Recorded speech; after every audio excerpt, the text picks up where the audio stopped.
घने जंगल में एक नन्हा बंदर रहता था जिसका नाम टोको था। टोको बहुत शरारती था, लेकिन दिल से बेहद नेक भी।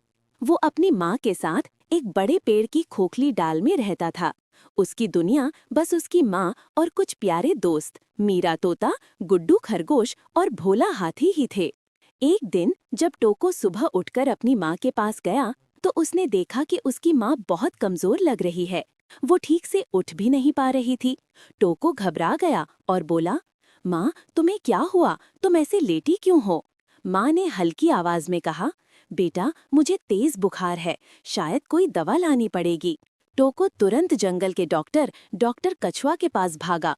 डॉक्टर ने माँ का हाल सुनकर कहा, तुम्हारी माँ को एक खास जड़ी बूटी की जरूरत है जो पहाड़ी नदी के पास मिलती है, लेकिन उसे लाने में खतरा भी है और उसे पीसकर दवा बनाने के लिए कुछ सामान चाहिए। इसकी कीमत 500 जंगल सिक्के हैं।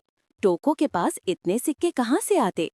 वो तो दिन भर पेड़ों पर उछल कूद करके ही खुश रहता था, लेकिन माँ को बचाने के लिए उसे कुछ करना ही था। उसने ठान लिया कि वो किसी भी तरह 500 सिक्के इकट्ठे करेगा। सबसे पहले वो अपने दोस्त गुड्डू खरगोश के पास गया।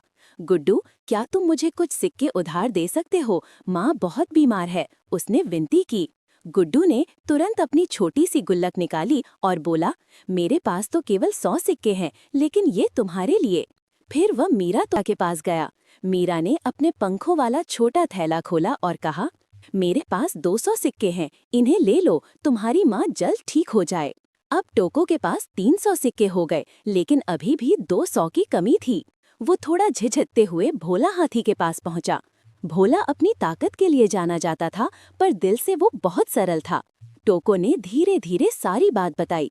भोला ने बिना एक पल सोचे अपने बड़े लकड़ी के बक्से से 200 सिक्के निकालकर कहा, ये लो दोस्त, अपनी माँ का इलाज कराओ। 500 सिक्के मिलते ही टोको तेजी से डॉक्टर कछुआ के पास दौड़ा।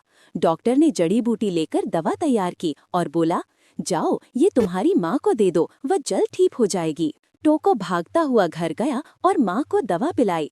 थोड़ी देर में माँ की आंखों में चमक लौट आई। उन्होंने कमजोर आवाज में कहा, तुमने मेरी जान बचा ली बेटा।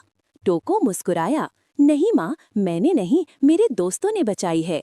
उसी समय गुड्डू, मीरा और भोला भी वहां आ पहुंचे। सबने मिलकर टोको की माँ को घेर लिया। जंगल में उस दिन पहली बार टोको ने महसूस किया कि सच्चे दोस्त वही होते हैं जो मुश्किल समय में साथ खड़े रहते हैं।